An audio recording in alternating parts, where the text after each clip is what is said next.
What's up, guys? So the drift season has officially ended, and I figured we'd take a second to look at how the car did this year, what parts we broke, what parts we didn't break, because honestly, there wasn't much that happened this year. I'm also going to pull the plugs on the Ecoboost and check the compression, just see where we're at going into next year. Let's get to it.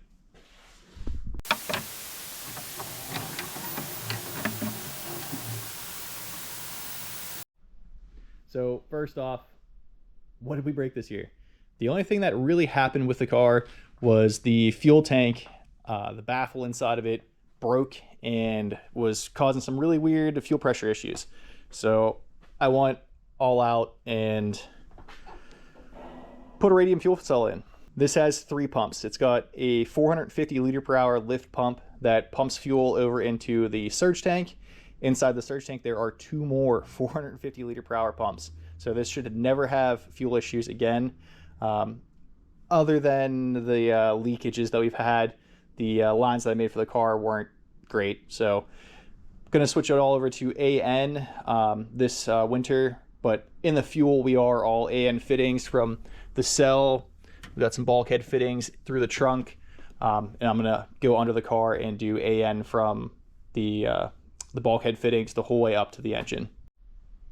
To run the fuel cell, pretty proud of myself. I did some pretty nice wiring here. This is all stuff I got from Monkey Fab.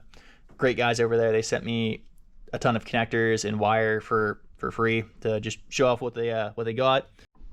I also went ahead and wired up my own little fuse and relay box. It's got 1 fuse and a relay for each pump, all nice and tucked away and located right beside the cell. So if I have to troubleshoot anything, it's all right there. The other issue I ran into this season was keeping tires on this thing. Last season, I wasn't really drifting. Without angle, I was barely wearing through tires. I would have a set last multiple events.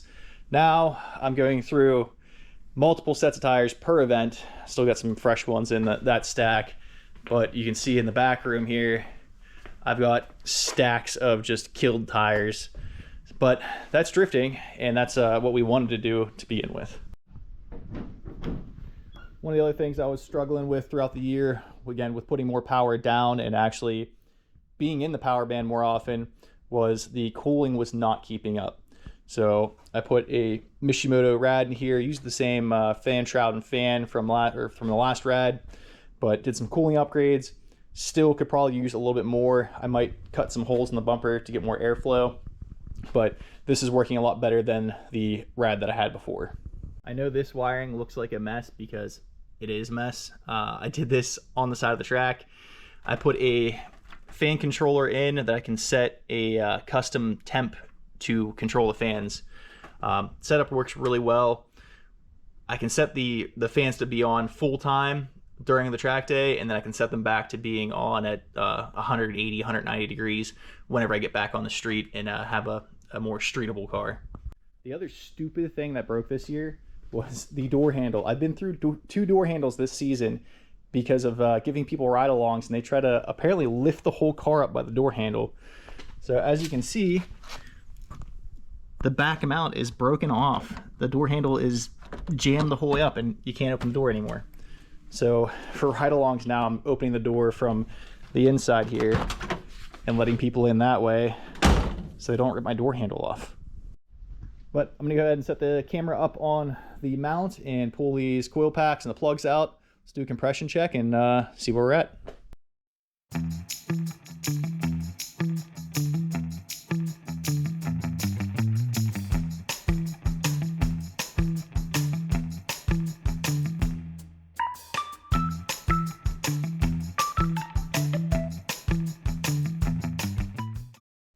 All right, plugs are out. Let's throw the compression tester in and see what she says. If you guys didn't know, the Ecoboost ECUs have a built-in function that if you go full throttle and crank the engine, it will do a flood clear so the injectors won't fire. So let's go ahead and...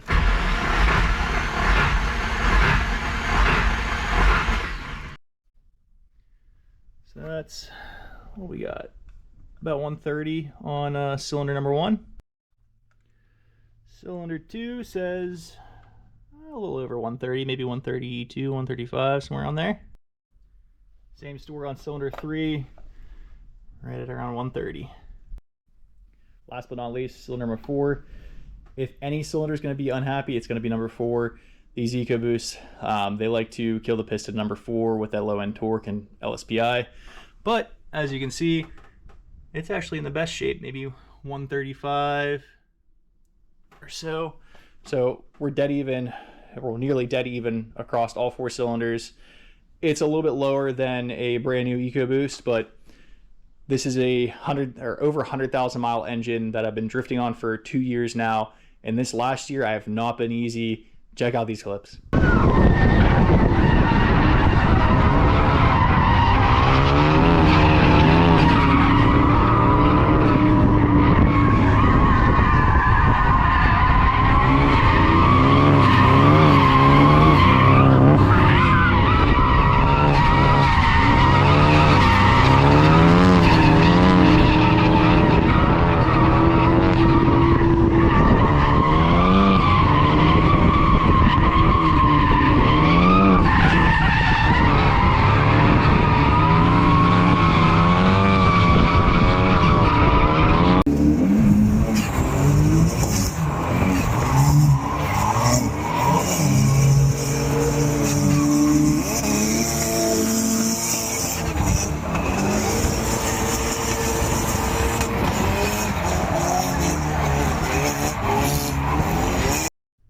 While we're in here, let's take a quick look at the plugs.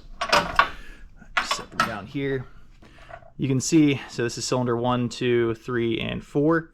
Cylinder 4 is a lot less rusty than the rest of the cylinders, but the plugs themselves look fine. No, I'm not a expert at reading plugs, but look fine to me. The reason that these 3 are rusty and that one is clean is because of the hood vents. The water will come in, land on the first 3 plugs.